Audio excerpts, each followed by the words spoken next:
And one of the things that we do is we set the intention for our practice. And so I'm just going to pick a little card of metta. Metta means loving kindness.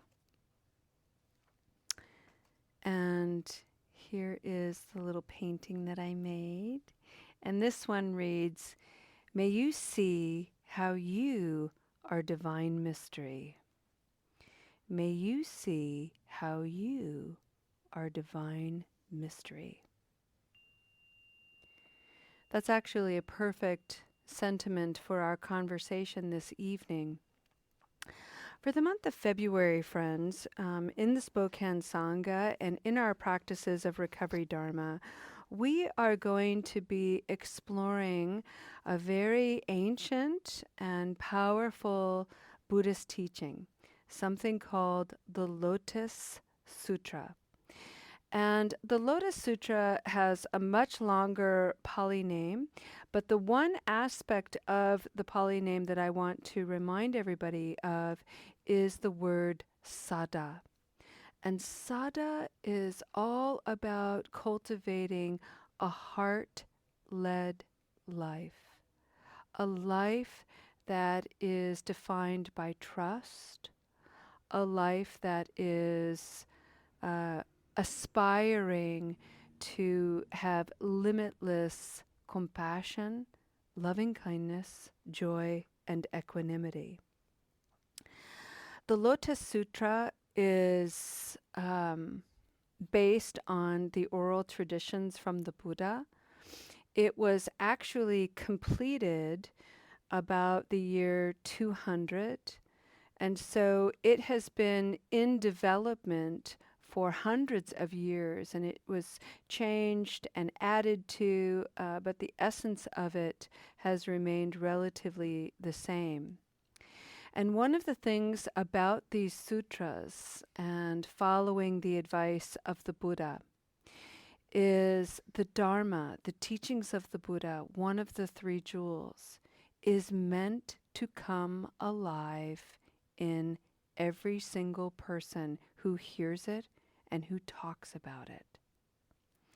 And so the Buddha knew 2,600 years ago that in order for the Dharma to sustain, it would need to match the cultures that it came alive into, the people, the lifestyles, the particular challenges for a time and place. And so these sutras are meant to be explored. They're poetic. So they're not meant to be taken literally and as fact. They're meant to activate your mind and heart. They're meant to stir your imagination, which is why the sutras are so filled with imagery. They're meant to come alive in you. Tonight, I just want to share with you a couple of resources that I'm going to be using for this month. And I'd like to first let you know that the first source I'm using is this book by Thich Nhat Hanh, and it's called Peaceful Action, Open Heart. And this is all about the lessons of the Lotus Sutra, according to Thich Nhat Hanh. The Lotus Sutra is 28 chapters long.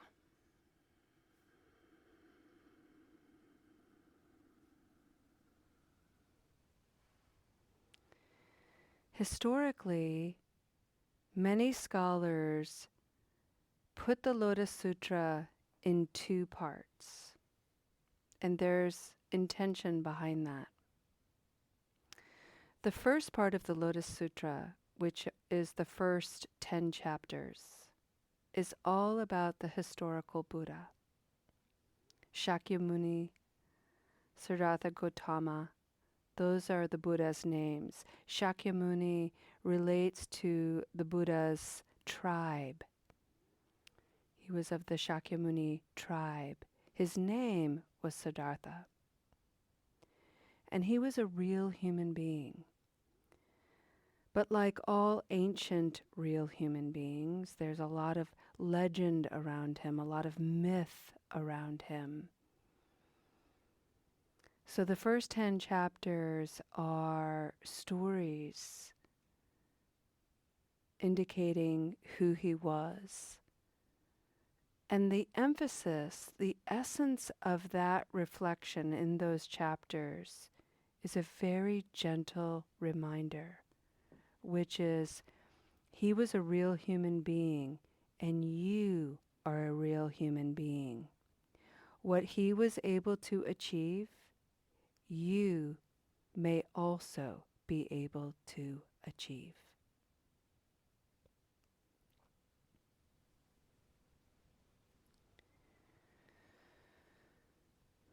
Sometimes that can feel really far-fetched. And a lot of that is because we elevate these great teachers to mythological proportions. I could never be like them. They're so this, that, and the other thing.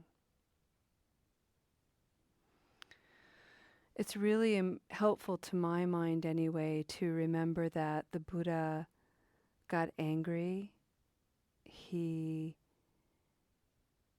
I think he swore. I don't know any swears in Pali, but that might be kind of fun to learn. But I think he did. I think he swore. I think he burped and vomited. I think he got sick. I think he cried and felt deep despair. I think he knew confusion and resentment and jealousy and envy. He was a whole human being, which means that he had the whole human experience. The difference is he was insatiably curious about the ways all of those human experiences caused him suffering and suffering in others. And so he devoted all of his time to sorting out how to alleviate suffering. And his impeccable practice lives today. It stands the test of time. The second part of the Lotus Sutra is all about interconnection. And this is, I like to think of these sections, it's the chapters 11 through 22.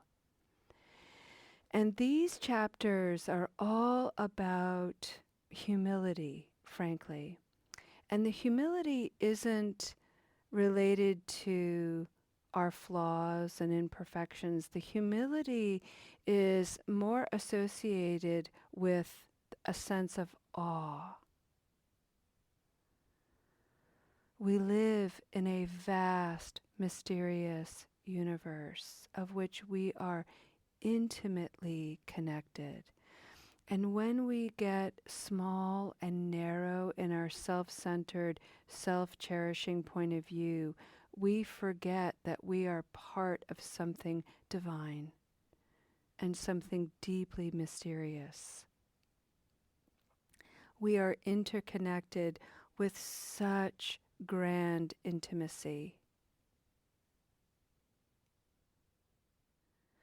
And in some ways, that sense of how big it is can actually fuel a cynical mind into a bit of nihilism, like, what's the point? It's so big, it doesn't even matter.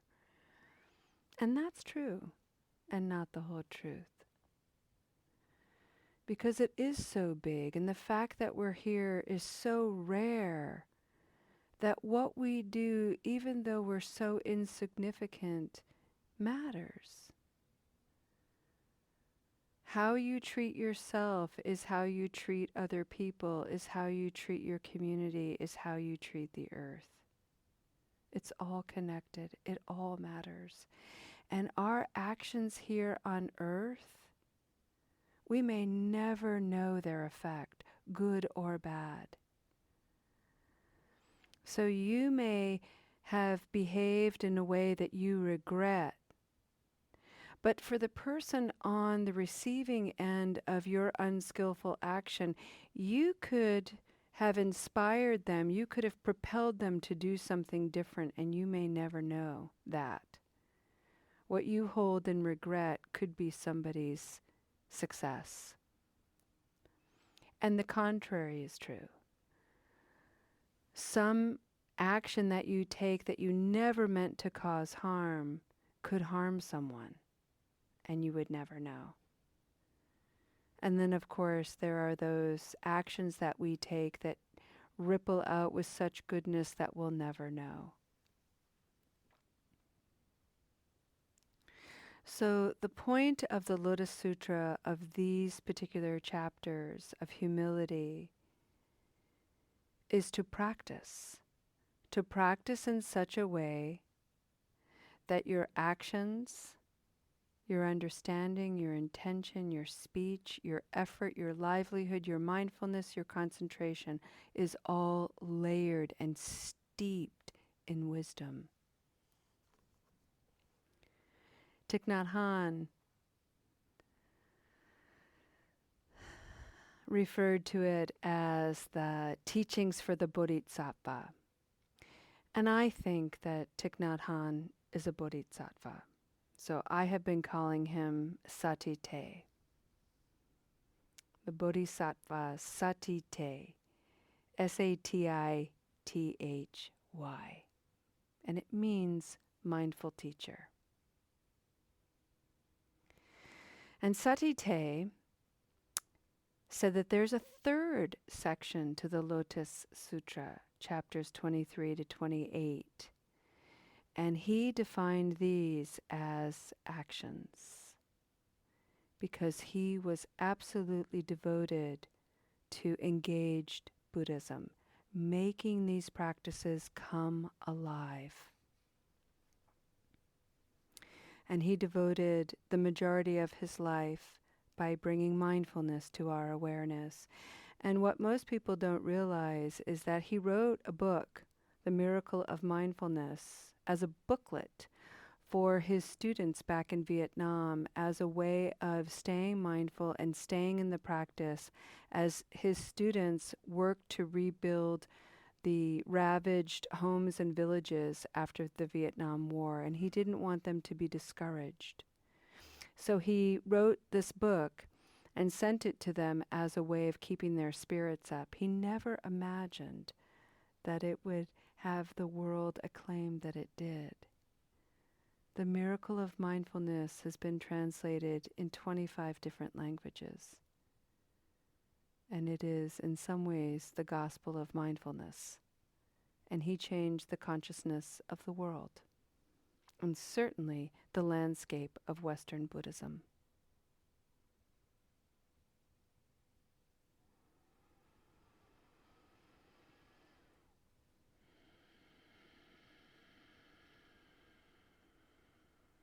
What does this mean for you on the journey of recovery?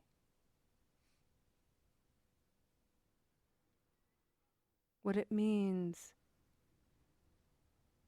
is that you are so well loved and held by thousands and thousands of practitioners who have gone before you.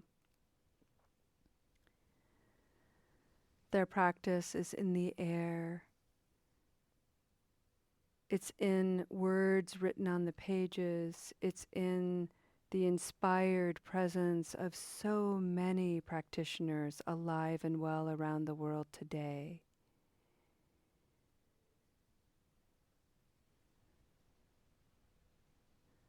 This sutra is a reminder that the practice is precious. And it is an enormous gift to keep practicing. The Lotus Sutra is infused with teachings of resilience, forgiveness, leniency,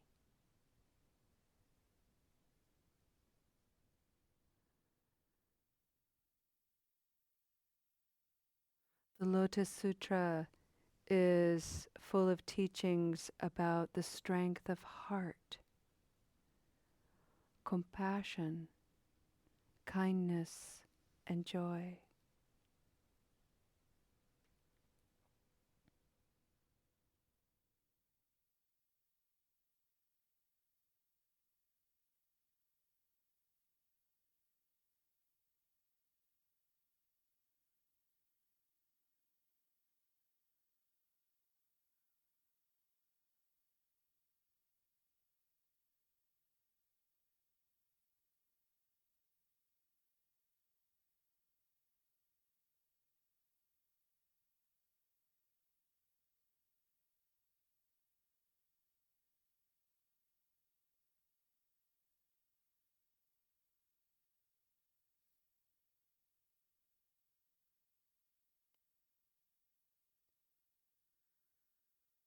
At the end of the day, friends, this sutra is a gentle reminder that no matter what you think about yourself, no matter the regrets you harbor about your substance misuse, about your habit energy in general, you are Buddha nature, and you have been since beginningless time.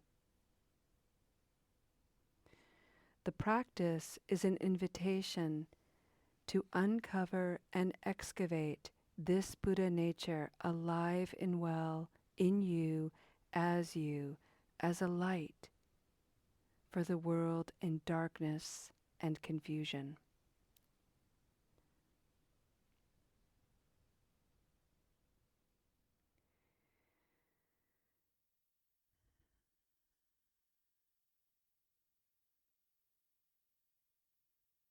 We peel it one layer at a time, one lotus petal at a time,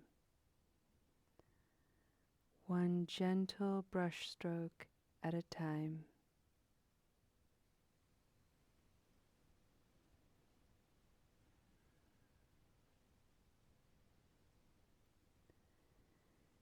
Take this in.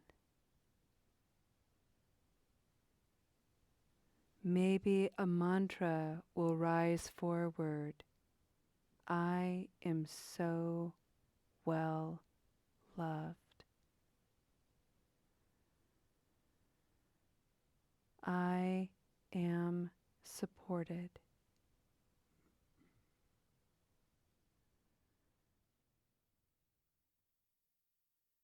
I carve a path that is well known and worn.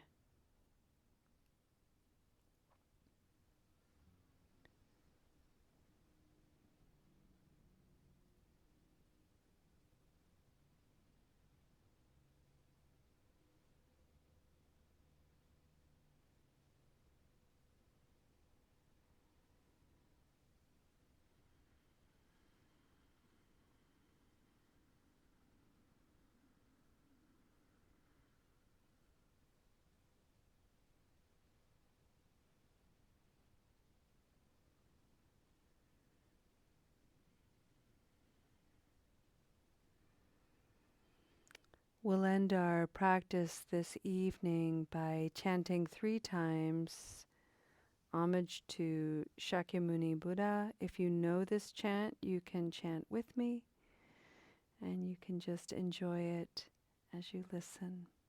Breathing in.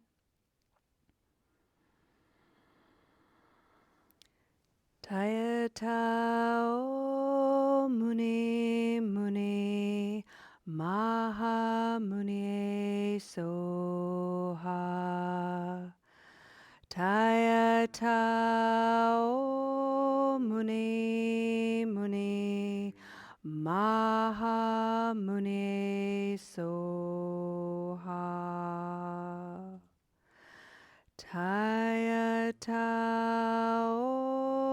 Muni Muni Maha Muni Soha.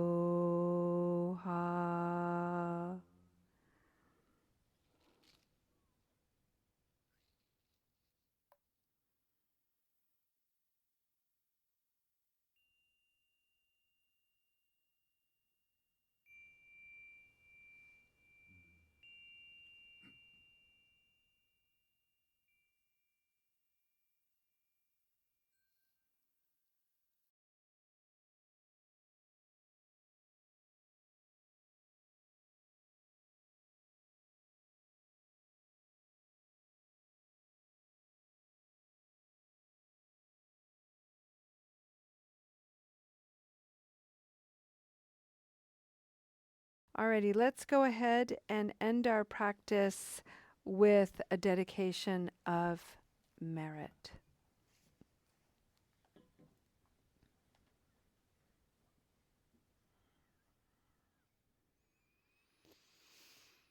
One of the things that is so brilliant about the Buddha and what makes his spiritual teachings so profound to me anyway is something similar to Einstein, in that Einstein had all kinds of mathematical and physics oriented theories that we just didn't have the technology to prove yet. And yet, many of his theories have actually been proven true. So, we had these ideas about how reality is, how things work, very specific things, and yet he had no way of actually factually proving it until long after his life. The Buddha was the same. And one of the things in the Lotus Sutra that I love, that I'll bring as a dedication today, is this poetic notion that we are porous beings, energetic, porous, light beings. And when you practice, the light of the three jewels, the Buddha, the Dharma, the Sangha, radiates out of your body and creates this luminescence, this presence. And this presence about you is healing and transformative. So the invitation is to practice so that you can uncover those layers of inner contempt, inner self-loathing, those layers of an inner landscape that have made us bleak and hidden and neglected, and to allow the light of your Buddha nature to shine and transform. May you go into your evening knowing that your presence, because of your practice, heals the world in small and monumental ways alike. Thank you so much for your beautiful practice. We'll see you next time. Namaste.